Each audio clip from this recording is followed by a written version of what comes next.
So, here we go again. Another game jam.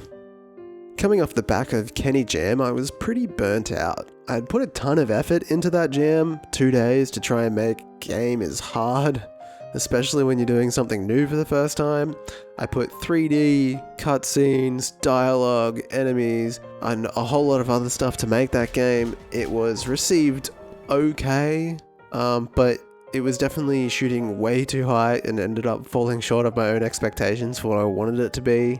I also pushed out the devlog way faster than I normally do because I wanted to participate in FennecFu's jam, and I didn't want 2 devlogs hanging over my head once I was done, since right after that I was going to go into an incredibly busy week in my job. FennecFu Games, fellow game dev and YouTuber, announced his jam a few weeks earlier, and as a fan and I guess a colleague, I knew that I wanted to participate. His videos are incredibly funny and interesting, and I knew based off the kind of games he likes to make, the jam would be equally as interesting. The theme was announced on Tuesday. It was "Looks Can Be Deceiving," which is a really great theme. I had a week for this jam, and because of the burnout, I didn't really do anything until Thursday. I thought a lot about what I wanted to make during that time. I came up with an idea where you had to look through a camera to see something different from what you normally see. Once I sat down and made a prototype, I instantly knew I could make a horror style game with the mechanic. I had played Fatal Frame when I was a kid and was aware this mechanic existed already, but I avoided looking too much at anything from that game until I was done because I didn't really want to influence myself too much. I did, however, name the game as sort of an homage to it, Deadly Lens. It's pretty obvious, so I hope people notice. After I finished, I went and watched a few Let's Plays of that game, and I'm fairly certain, apart from the ghosts and the camera, these games aren't similar at all. Fellow YouTuber Papercuts recently made a video on this problem, and I felt confident after watching that I'd made the right decision to continue on with this. Hit that like button if you agree. I spent Thursday and Friday working on the camera. I had a few challenges getting the mechanics to work properly. Firstly, I had to set up a first-person camera, which I had never done before, but I pretty much took the code from my third-person camera asset and just slapped it onto a kinematic body and made the camera a child of it. The only tweak I had to make was, instead of rotating the player's Y-axis, I was rotating the camera. This stopped the entire kinematic body from rotating on the Y-axis. You want the X rotation on the player because you want to turn the body, but when the camera turns up and down, it felt wrong to move the entire kinematic body. Next, I had to set up the viewfinder for the camera. The material was pretty simple. It's just a material linked to a viewport texture. It had its own canvas for the reticule.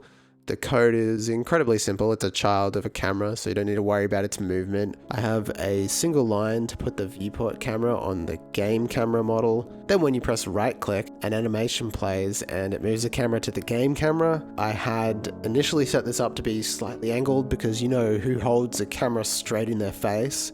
But this isn't reality, so I found it works best to have it parallel with the player camera. I feel like I'm saying camera a lot.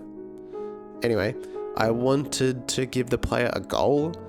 I kind of failed at this, but more on that later. I set up a shader to appear on a designated spooky item that would randomly be chosen from a set of spooky items throughout the house. If you look at any of these benign household items, they will have a purple glow on them, and if you line them up with the center of the camera and take a photo, the spookiness will be removed.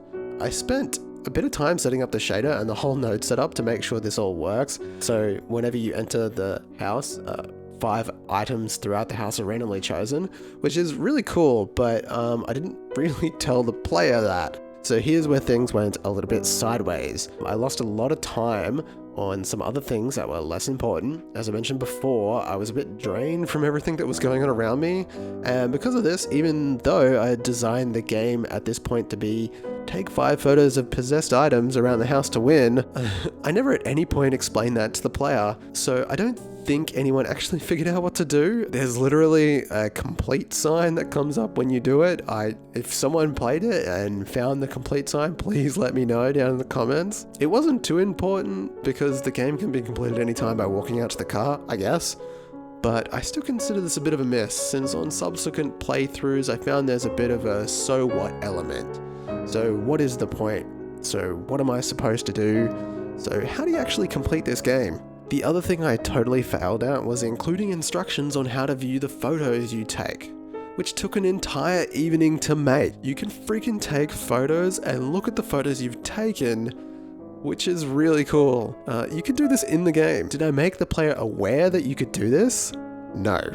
Why? I ran out of time to include additional instructions. When you take a photo with the camera, there's a flash animation, and for a very short moment before the flash plays, I hide the HUD and save the viewport as an image in a folder that's created at runtime. There's a singleton that tracks how many photos you've taken and assigns a file name to it.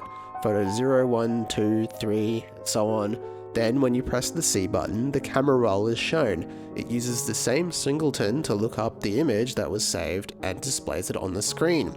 I had a heap of trouble loading the image back in after I saved it, but the Godot community saved me with this one. Apparently you have to load it back from a pool byte array. I didn't ask too many questions on this one. It works. That's good enough for me.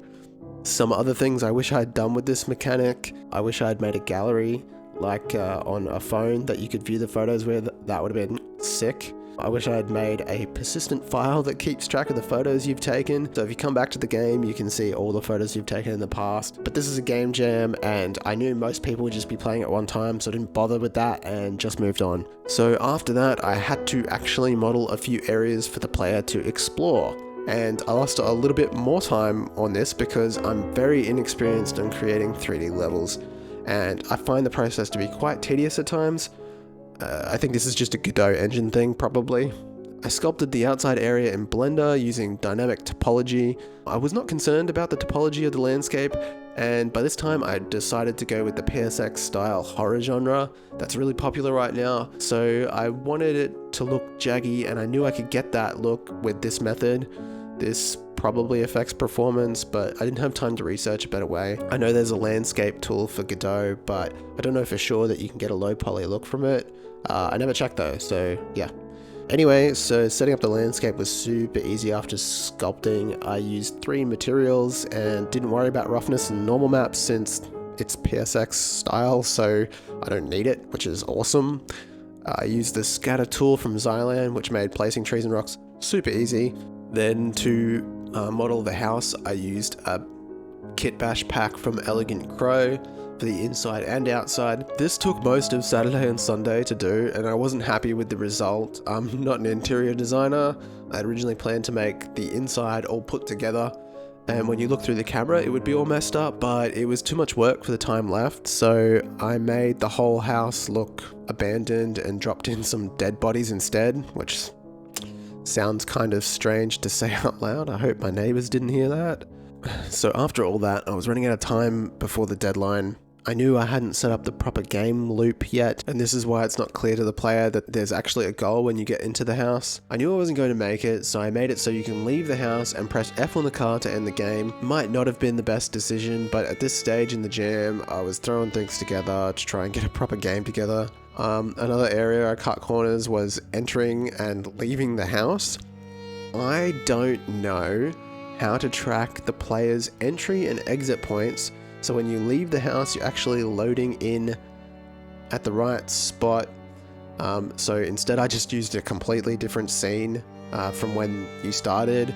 The difference is the player's starting point is in front of the house and the car can be activated to end the game. So yeah, if anyone has any information on how to track that kind of thing, let me know in the comments, because I desperately need to learn that as my games get more complicated.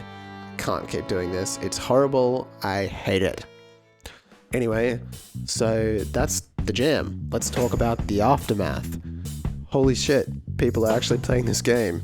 This is the first time people have made content on my content. It's surreal to see YouTubers make Let's Plays of my game.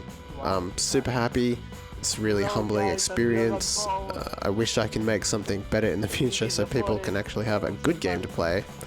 I'm super happy with the results regardless. I feel like the lessons I learn every time I do one of these jams is more valuable than anything else I'm doing with game dev right now. Once again, I want to thank FennecFu Games for putting this on. Such a great theme. I had a really good time working on this game. The other submissions were really good. Some of the ones that really stood out to me were Looks Can Be Deceiving by JH10. This is a super fun quiz game where you are asked to pick an animal from a fact and then you're scolded for your prejudice. It's really funny and very educational. Then Mary's Case by Sam Indy.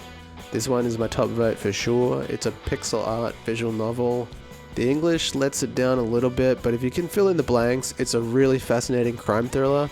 I'm really impressed with this one. Then lastly, there's Beyond Unknown by Gonzalo Pinto. This has voice acting, which totally blew me away. The controls are a little bit tricky, but overall it's fun, and I really enjoyed listening to the story as I played. The writing on this one is very good. Anyway guys, this has been a really long one. Thanks for sticking with me on this. I'm going to take it easy for the next few days, clear my head, see if I can shake off this burnout and get back to making some more games and videos. I have a massive list of different content I want to make, so be sure to hit that sub button if you haven't already. Keep up with what I'm doing. And that's it. I'm Isaac and I am ShaftDev, and I'll see you in the next one.